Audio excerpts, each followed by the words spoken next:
মন্দারমণির হোটেলে এক ভয়ঙ্কর ঘটনা ঘটে গেছে আমার সাথে। সত্যিকারের এই ঘটনাটা কি করে আমার সাথে ঘটলো, আমার জীবনের একটা প্রথম অভিজ্ঞতা। মানে ভৌতিক জগতে যে এই প্রথম আমার সাথে একটা জীবনে ঘটে যাবে, অভিজ্ঞতা হবে, এটা আমি কোনো দিন স্বপ্নেও ভাবতে পারিনি। তো এই ঘটনাটাই আমি আজকে তোমাদেরকে পুরো সত্যিকারের এই ঘটনাটা আমি তোমাদের আজকে শোনাবো। সবাই কিন্তু শোনো ভালো করে, কারণ তোমরাও সবাই যাবে মন্দারমণি হোটেলে, কোনো না কোনো সময় হয়তো গিয়েছো বা আবার হয়তো যাবে। তা এই ধরনের ভয়ঙ্কর ঘটনার যাতে সম্মুখীন না হতে হয়, তাই জন্য আমি এই ঘটনাটা তোমাদেরকে বলতে চলেছি। এমনকি আমি হোটেলের নামও অবধি তোমাদের আমি জানিয়ে দেব। প্রথমেই বলে রাখি, মন্দারমণি এই জায়গাটা অনেকেই বলে যে ভালো হোটেল না নিলে কিন্তু খুবই সমস্যা হয়ে যায়। এটা কিন্তু সত্যিই তাই। আমরা যে হোটেলে ছিলাম তার নাম হলো সাগর বৈকুণ্ঠ। তো এই সাগর বৈকুণ্ঠ হোটেলটাতে আমরা গিয়েছিলাম 3 জন বন্ধু মিলে। ঠিক আছে, 3 জন বন্ধু মিলে গিয়েছিলাম, কিন্তু এরকম ঘটনাটা হয়ে যাবে বলে আমরা কোনো দিন ভাবতে পারিনি 3 জনে। আজও এখনও ভয় পাই। আমরা এই 1 মাস হলো, মানে 1 মাস আগে আমরা গিয়েছিলাম, মার্চ মাসে গিয়েছিলাম, এটা এপ্রিল মাস। খুবই ভয়ঙ্কর একটা ঘটনা ঘটে গেছে। তো আমি আর আমার 2 জন বন্ধু, ঘনিষ্ঠ বন্ধু, একজনের নাম সাগনিক আর একজনের নাম তৃণা। তো আমরা 3 দিনের জন্য মন্দারমণি যাওয়ার প্ল্যান করেছিলাম, এবং আমরা কলেজের একটা প্রজেক্ট শেষ করে আমরা একটা রিল্যাক্সেশনের জন্য, একটা বিরতি সময় কাটানোর জন্য আমরা মন্দারমণি যাওয়ার প্ল্যানটা করি। তো 3 দিনের জন্য আমাদের এই প্ল্যানটা করা হয়, এবং এই ব্যাপারে আমরা খুবই এক্সাইটেড ছিলাম, কারণ এটা আমাদের এই বছরের একটা প্রথম ট্রিপ ছিল। ঠিক আছে, 2025 সালের। তো আমরা ওই জন্য আমাদের সাথে কেউ সেরকম কোনো বড় কেউ ছিল না, আর কোনো গাইডও ছিল না। ঠিক আছে, কোনো গাইড ছিল না, কোনো বড় কেউ আমাদের মধ্যে কেউ ছিল না। আমরা জাস্ট এই 3 জনেই ছিলাম, আমি, সাগনিক আর একটা মেয়ে ছিল তৃণা বলে। তো আমরা অনলাইনে হোটেল বুক করেছিলাম মন্দারমণিতে। হোটেলটার নাম তো তোমাদের বলেই দিলাম, সাগর বৈকুণ্ঠ। প্রথমে ছবিটা দেখে খুব ভালো মনে হয়েছিল হোটেলটা, খুব সুন্দর, একদম সমুদ্রের একটা ধারে হোটেলটা, আর দামও বেশি ছিল না। তবে অনলাইন রেটিং ছিল 3.8, মানে 5-এর মধ্যে ওই 3.8 রেটিং ছিল।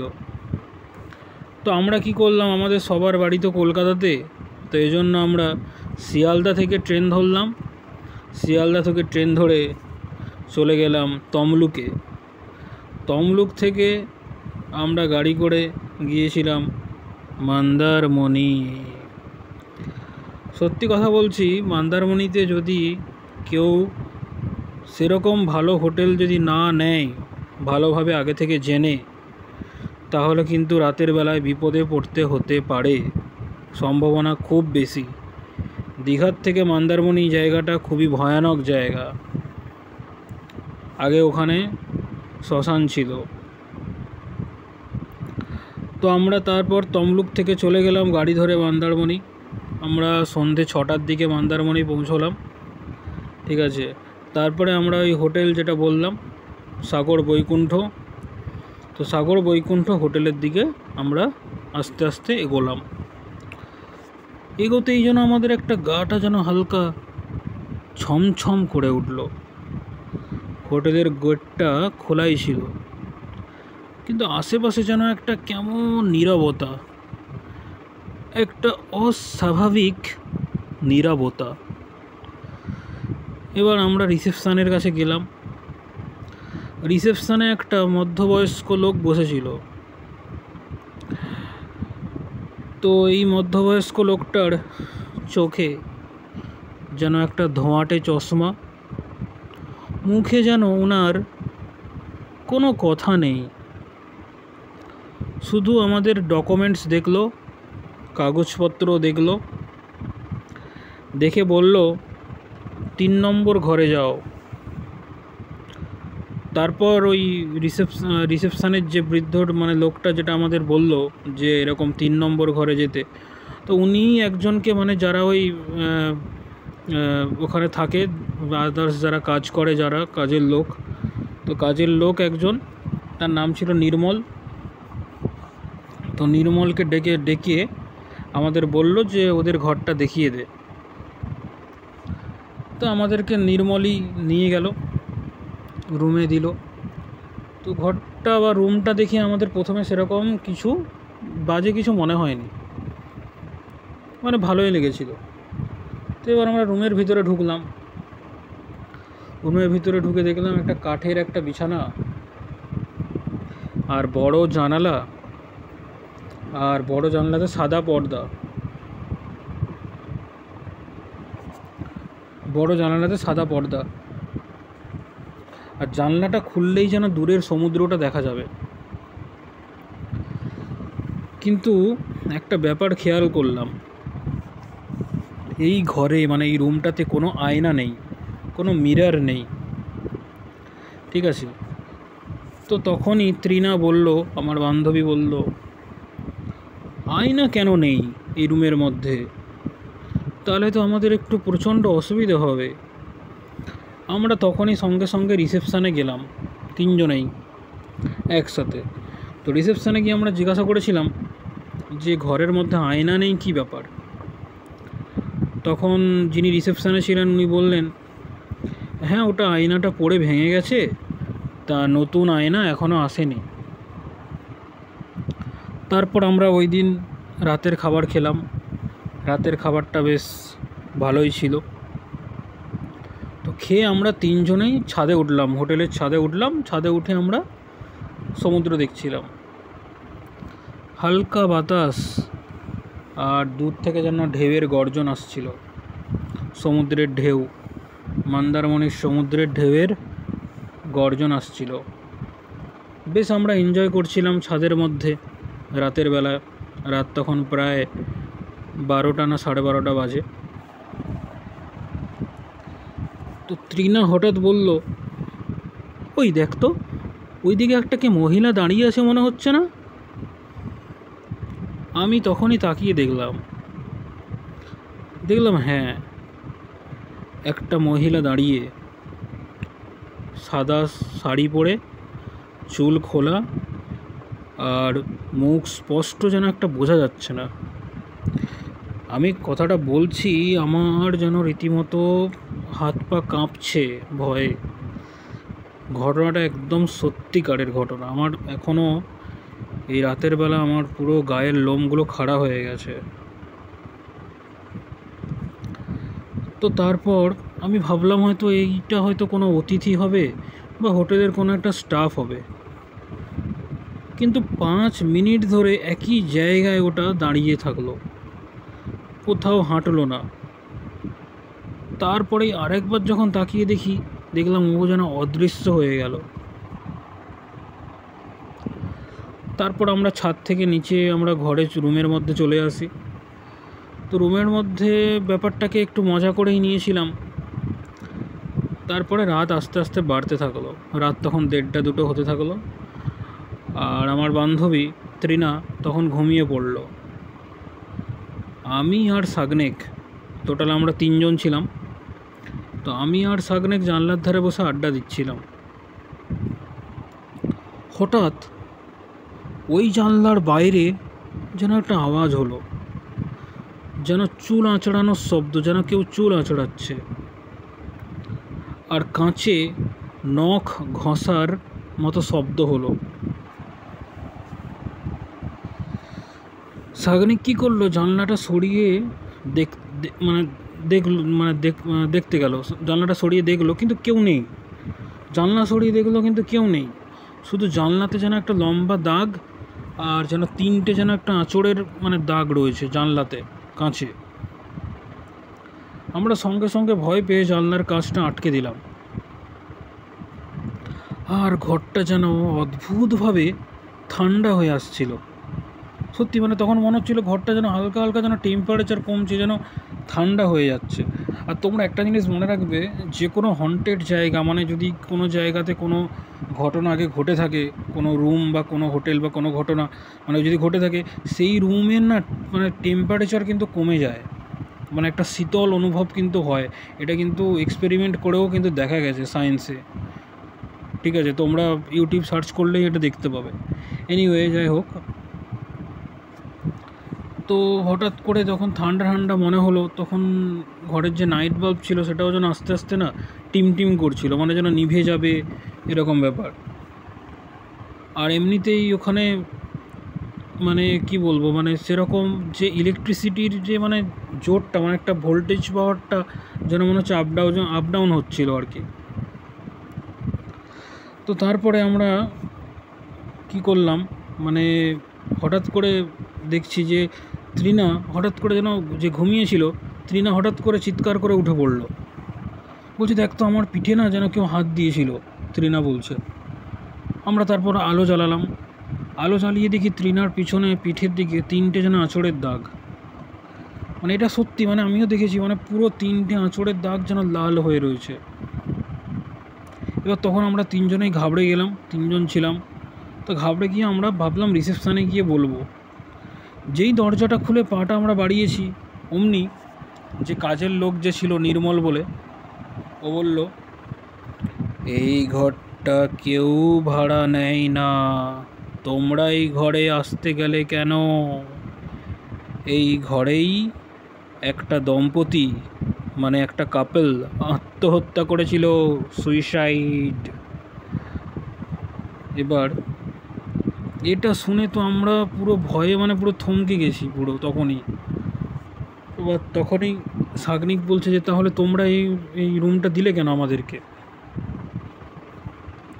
তখন ওই কাজের লোকটা বলল, নির্মল বলল যে আমি তো বলেছিলাম দিতে না, কিন্তু মালিকই বললেন টাকাটাই যেহেতু আসল, তাই তোমাদেরকে দিয়ে দিল। রাত তখন প্রায় 2:30 বাজে। মানে এটা আমাদের জীবনের একটা সত্যিকারের ঘটনা হয়ে রয়ে গেল। কোনো দিন এই সাগর বৈকুণ্ঠ হোটেলে যেও না তোমরা। আচ্ছা, তারপরে তো রাত 2টো বাজে। এবার আমরা মানে তখন তো আর গাড়ি টাড়ি কিছু নেই, রাত 2টোর সময় আমরা কিভাবে যাব? আর হেঁটে তো কেউ যেতে পারে না এতটা দূর। আমরা নিরুপায় হয়ে কি করলাম, আবার রুমের মধ্যে ফিরে এলাম। দেখছি তৃণা তখন কাঁদছে, ওর যেন মাথা ব্যথা করছে, মাথা ধরে গেছে। তারপরে আমরা হঠাৎ করে লক্ষ্য করলাম 3জনে, যখন তৃণাকে আমরা সান্ত্বনা দিচ্ছিলাম, ঘরের দেওয়ালের মধ্যে যেন কিছু একটা আঁকা রয়েছে। এবার দেওয়ালটাকে আস্তে আস্তে করে একটু ঘষলাম, ঘষে দেখি যেন একটা মেয়ের মুখ, তার বড় বড় যেন চোখ, আর নিচে লেখা রয়েছে আমি ফিরে আসবই, এটা যেন লেখা রয়েছে। আমরা প্রচণ্ড ভয় পেয়ে গেলাম। তখন 2:30 না 3টে বাজে, রাত এরকম হবে। তো আমরা প্রচণ্ড ভয় পেয়ে গেলাম, যেন মনে হচ্ছে দম বন্ধ হয়ে আসছে। আর ঘরটা যেন অদ্ভুতভাবে, মানে এমনিতেই তো বুঝতে পারছো মার্চ মাস, এই সালের 2025-এর মার্চ মাস, তো দমটা না যেন বন্ধ হয়ে আসছে এরকম 3জনের মনে হচ্ছিল। আর ঘুম তো আসছেই না ভয়ে। তবুও আমরা আলো জ্বালিয়ে 3জনে শুয়ে পড়লাম। কিন্তু হঠাৎ করে আবার 3:30-এর দিকে, মানে প্রায় 45 মিনিট আমরা ঘুমিয়েছি, তখন 3:30-এর দিকে যেন একটা মেয়ের আওয়াজ পেলাম। বলছে, আমাকে আমার আয়না দাও, মেয়েটা বলছে। তৃণা চিৎকার করে যেন উঠে বসলো, বলছে যে এই আয়নার মধ্যেই মনে হয় কিছু একটা রহস্য লুকিয়ে আছে, এই আয়না নিয়েই কিছু একটা ঘটনা হয়তো আছে, কিন্তু ঘরে তো কোনো আয়নাই নেই। তারপর হঠাৎ করে আমরা দেখি জানলার পাশে একটা পুরনো একটা কাঠের ফ্রেমের একটা আয়না রাখা আছে, কিন্তু আমরা সন্ধেবেলা থেকে কিন্তু কোনো আয়না আমরা দেখতে পাইনি। আয়নার সামনেই যখন আমরা দাঁড়ালাম, তখন মনে হলো যেন পেছনে একটা মুখ রয়েছে, ওই সেই লম্বা চুল, সাদা শাড়ি পরা যেটা আমরা ছাদে দেখেছিলাম, ঠিক সেরকম আয়নাতে যেন ওই মুখটা আবার ফুটে উঠল। এবং কেউ যেন ওই ছবিটা যেন আয়নাতে যে ভেসে উঠেছে, ও যেন বলছে, তুমি আমার জায়গায় এসেছো কেন? তখন তৃণা যেন প্রায় অজ্ঞান হয়ে পড়ল। মানে তারপরে মানে খুব ভয়ঙ্কর একটা পরিবেশ। তারপর আমি পায়ে পায়ে মানে বাইরে গেলাম, গিয়ে আবার আমি ওই কাজের লোকটা নির্মলকে আমি আবার ডাকলাম। ও বলল, আয়নাটা এইভাবে প্রতিদিনই চলে আসে জানলার ধারে। বলল, এই মেয়েটার প্রেমিক চলে গিয়েছিল, ও অপেক্ষা করেছিল, তারপর যখন ওকে ধোঁকা দেয়, এই প্রেমিকাটা মানে মেয়েটা আত্মহত্যা করেছিল ফ্যানে গলায় দড়ি দিয়ে। আমি বললাম, তাহলে এখন কি করব? নির্মল বলল, কোনোভাবেই তোমরা সকাল হলে চলে যাও, আর মালিককে বলো না যে আমি তোমাদের এই সব ঘটনাটা বলে দিয়েছি বলে। আর এই আয়নাটা পাশের ওই যে সুইমিং পুল আছে বা পুকুর আছে ওখানে ফেলে দিও। তো আমরা সঙ্গে সঙ্গে ওই আয়নাটা নিয়ে সকাল 6টার সময়, আমরা তো কেউ ঘুমাইনি, শুধু সকালে সূর্যের আলো মানে ফোটা অবধি ওয়েট করছিলাম, অপেক্ষা করছিলাম। তারপরে আমরা ওই আয়নাটা নিয়ে পুরো জলে ফেলে দিই। তারপরেই আমরা কোনোভাবে মানে তখনই মানে রিসেপশানে পৌঁছাই, কিন্তু রিসেপশানে আমরা কাউকে কিছু দেখতে পাইনি। পুরো হোটেলটা যেন একদম চুপচাপ শুনশান মনে হচ্ছিল। তারপরেই দেখলাম গেটের বাইরে একটা টোটো দাঁড়িয়ে আছে। আমরা 3জনে গেলাম যা হোক করে রেডি হয়ে, দিয়ে ড্রাইভারকে জিজ্ঞাসা করলাম, টোটোর যে ড্রাইভারটা, বললাম, এই হোটেলটা ভালো তো? বলল, এই হোটেলটা তো বন্ধ হয়ে গিয়েছিল 6 মাস আগে, কীভাবে এই হোটেলটা খুললো আমি নিজেও জানি না। টোটো ড্রাইভারটা ঠিক এটাই বলল। আমরা একে অপরের দিকে তাকিয়ে থাকি। তারপর দেখলাম ওই হোটেলের যে আমরা যে রুমে ছিলাম সেই রুমের জানলার সাদা পর্দাটা যেন কি জোরে জোরে উড়ছে, হাওয়াতে যেন ভাইব্রেট হচ্ছে। তো আমরা কারোর কাছে এই ঘটনাটা আমরা হোটেলের নামও বলিনি, আমরা সঙ্গে সঙ্গে ওখান থেকে আমরা বেরিয়ে পড়ি। আজও মাঝে মাঝে যেন ঘুমাতে গেলে সেই সেই মেয়েটার গলা যেন এখনও মনে হয়, যেন আজও মানে 3জনেরই মানে আমরা মাঝে মাঝে রাতের মধ্যে আঁতকে উঠি। এটা ফেসবুকে আমি মন্দারমণি রিভিউ পেজেও দেখেছিলাম, কি একজন লিখেছে যে সাগর বৈকুণ্ঠ হোটেলে রাতে ঘুমোতে গেলেই যেন কেউ আয়নাতে নিজের মুখটাও ঠিকমতো করে দেখতে পায় না।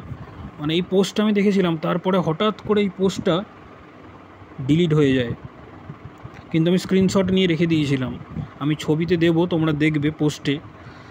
তো এই হলো আজকের ঘটনা, যেটা আজও আমি ঠিকমতো করে ঘুমাতে পারি না, রিসেন্ট 1 মাস হয়েছে। এটা সত্যিকারের ভয়ানক একটা ঘটনা, যেটা সাগর বৈকুণ্ঠতে আমাদের সাথে ঘটে গেছে মন্দারমণিতে। তো এটা সত্যিকারের অরিজিনাল ঘটনা। তোমাদের ভালো লেগে থাকলে তোমরা লাইক, কমেন্ট, সাবস্ক্রাইব অবশ্যই করো। নমস্কার।